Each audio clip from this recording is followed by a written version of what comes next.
What's up, Tube?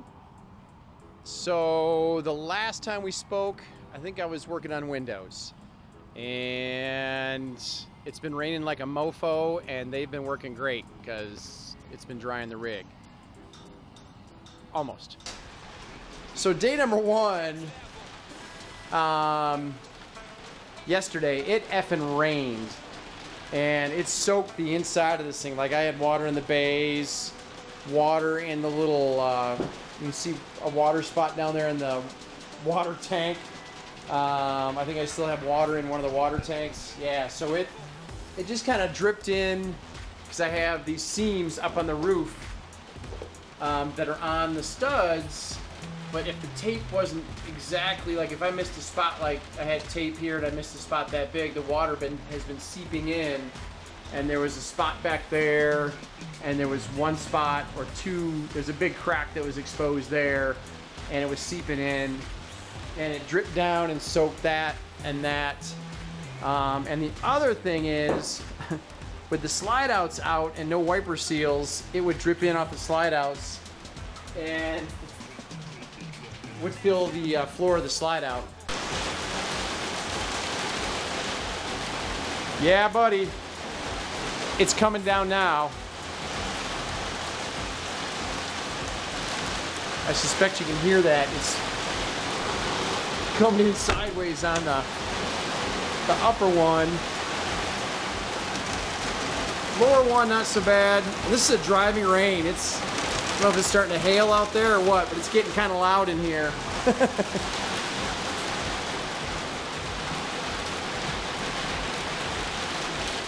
Yeah, it looks like it might be hailing a little bit. You can see it out on the street. It's coming down pretty good. Coming off the back of the roof. Again, the windows are great.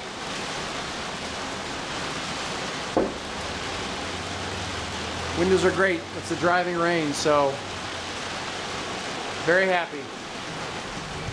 So happy! So, the windows are amazing, as I mentioned before, and if you look, I've got some Sikaflex on the corners and on the seams. I took epoxy actually and hit all the seams on the roof and the edges before one of the big rainstorms we had, and it made a huge difference on keeping things dry in there. I didn't have a whole lot of water coming in when it rained before, but there were a couple spots where I suspect the tape underneath didn't quite meet.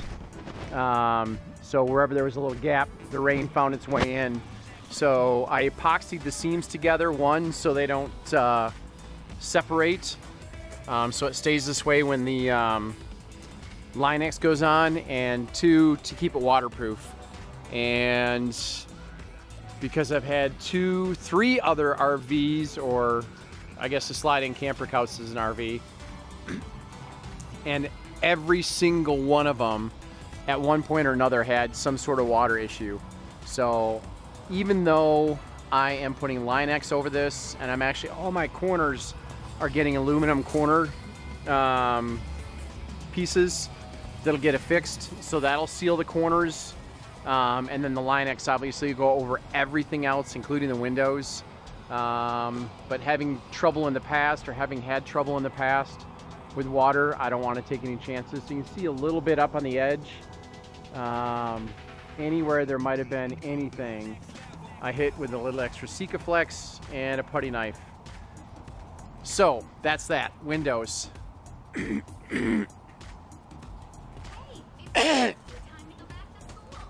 Let's see, what are we working on now? A couple things. So down underneath here, I've got plumbing tank, or the black water tank plumbed in and teed to the gray water tank, and you'll see it 90s down and goes underneath to my dump valve. And as I was looking at my next project, which is wiring, I realized that my dump valve and a leg of pipe for the tanks going to be below this point where I'm sealing up the bottom of this back end of the rig. So basically I'll have insulation on this whole thing, and then the bottom will have a belly that goes across, And that's outside the belly. So what I'm gonna have to do is take my T out, take my fittings out, spin the T basically at 60 degrees so it still drops this way, and then it's gonna come straight towards the camera. Doink! Straight towards the camera down the frame rail, and this is gonna be sealed off flat, so it's just gonna basically poke through here, and I think I'm gonna have my drain valve somehow in the bottom of the belly, yet sealed off, and it'll just dump out here. So pretty easy to get underneath here to hook up the pipe, so not a big deal. And let's see, what else am I working on? I'm actually working on wiring next, but right now I've actually got this guy pretty close. I've got my fresh air vent plumbed in the back. It's basically a fresh air intake. I've got my overflow plumbed into my overflow tank. I've got the electronics in. I've got wiring for the electronics in. I've been working on figuring out what it's gonna take to power all these devices. Like this is only 12 volts, but I think I need 4-gauge wire coming back here, maybe 6-gauge, because of the distance and the amperage that I'm running on this thing. And we'll talk about that, I think, in the next video, the hazards of 12-volt wiring. Anyway, I still have to get fittings for what I found out is 5/8 PEX. Manufacturer gave me these 5/8 fittings and no brass fittings to go to 1/2 inch for this is my heater line for my preheat on the motor. So basically this will get tied into the radiator in the motor. But these are my feed lines. One goes to the bays. Let's see, loop 1 heating supply and loop 2 heating supply. So loop 2 is for the upper part of the coach, and loop 1 is for the lower part of the coach, basically the bays, and this is all the living areas. And then back there are my returns, and these are the preheat for the motor. All right, so coming into the coach, I've got a couple things going on with my heater hose for the hydronic heating. So I've got hose obviously coming in here, and I've got spiral wrap around some of it, and I've got actually poly pipe around some of it. That's what I used originally before I went to the spiral wrap. And some of the long runs, let's see, that go like in a tight spot, like these guys, go all the way underneath and alongside the tank and all the way up from front. And I use the poly pipe, 1 to protect it, and 2 to sleeve it, so if anything ever happens, I can take my belly off under the coach, I can get up underneath there, and I can actually replace the line from that point all the way up to the other side or wherever it comes out. In this case, that goes up in the kitchen island there. Anyway, so I've got my lines that come in for my hydronic heating. There's one there for the living area. There's one back here for the bathroom. You can see I've actually got, like I said, this is zone 1 or loop 1 is for the bay heat. So basically I've got a bay heater in there, plumbed in. It's gonna be open in through here. I'm drawing air in from the belly into the bay, and then it's going around, going across the tank, coming down, and then going into my battery bay, and I'll have another fan drawn in through here just to draw the air so I can circulate air. So you can see my T and my other fitting for the drain that have to be replaced, and all the way back there to the other tanks that have to be replaced, but that's pretty simple. I've also got my fitting in for my shower and sink, and let's see what else. Oh, these guys.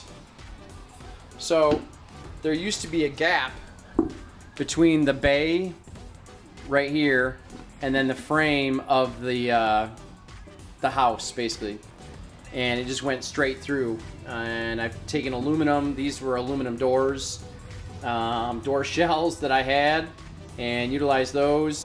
Sikaflexed everything and made it watertight because I'm really paranoid about water getting into this rig. Anywhere there's an outside air source right below this, I don't want any moisture coming in. So I've got those guys in. Other side, I've got those guys all in. And they're kind of a pain because I had to cut to fit, and then I actually had to cut around the welds on both sides. It went pretty quick. Aluminum sure does cut nice. So anyway, I've got all those in. I've got, you can see the other aluminum I had wasn't colored over the wheelbase.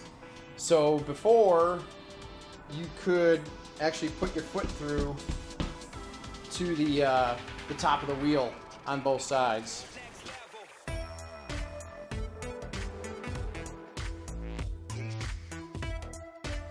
And those are now sealed off. And I've got a little work to do on those, but they're pretty well sealed off. And then all the way up to the front on both sides, that air gap has been taken care of. I got a fuel tank going in there. That used to just go down to nothing. And then a hydraulic tank in there that is also down to nothing, basically open. Basically like you see there, I've got one little spot there left. So there's my hydronics. I've got my spiral wrap on. I'm going to start clamping these guys in place. I've got all my runs in. I've got everything kind of plumbed. I've got another heater fan for another bay set in here. This is just a double bay. Again, I'll draw air in through this area here. I'll just leave this open. Start insulation from about here over, so it'll draw air up and through here, and then circulate it through to my other one, which is my plumbing bay, and that guy is tucked in. So this is kind of a tight little bay. This is my plumbing bay, but it also has my motor for the slide out. You can see I've got the little heater plugged in, and again, this one really is important because it's all my plumbing. So that's what's up. Oh, and for the record, you can kind of see where my brain's been, because I've got Sikaflex out, I've got the wiring for the Oasis, I've got fittings for the Oasis, I've got fittings for trying to figure out how I'm going to mount the pipes and cables, I've got bolts out for mounting the frame, I've got spray foam for filling next to the windows, because I went and ran and got that. I've got 1, 2, 3 sets of wire out. Just trying to figure out wiring sizes. I got little breaker stuff out. I got my wrap for my wire. So my little brain is all over the place. What's next is going to be wiring. I'm going to start running 110 and 12 volt wiring to what I can get underneath the frame for now, so I can start sealing up this floor. And all this wiring is going to go in this basically a 12 volt auto loom, or wire loom is what this is. And if you've never used this stuff, it's great, but getting the wire in here in this crinkly thing is a pain in the butt. So I've done this one run of 10 strand for the communication from the thermostat or the control panel to the Oasis, and that's run all the way down under and over to where all my electronics are going. So all my electric and electronic controls are going inside here when this is built. And after putting that in, and I actually used a small wrench to crack open the sleeve and get the wire in, but lo and behold, there's actually a tool that does it for you. So I'm gonna start running wire, figure out what I need for looms and what size, go get the looms and get the special tool, and we'll videotape that because it's cool as shit. And yeah, I think that's what's up for next week too. A little electrical work. Till then, we're waiting for the rain again. Peace out, tube. And I think the dog's hunting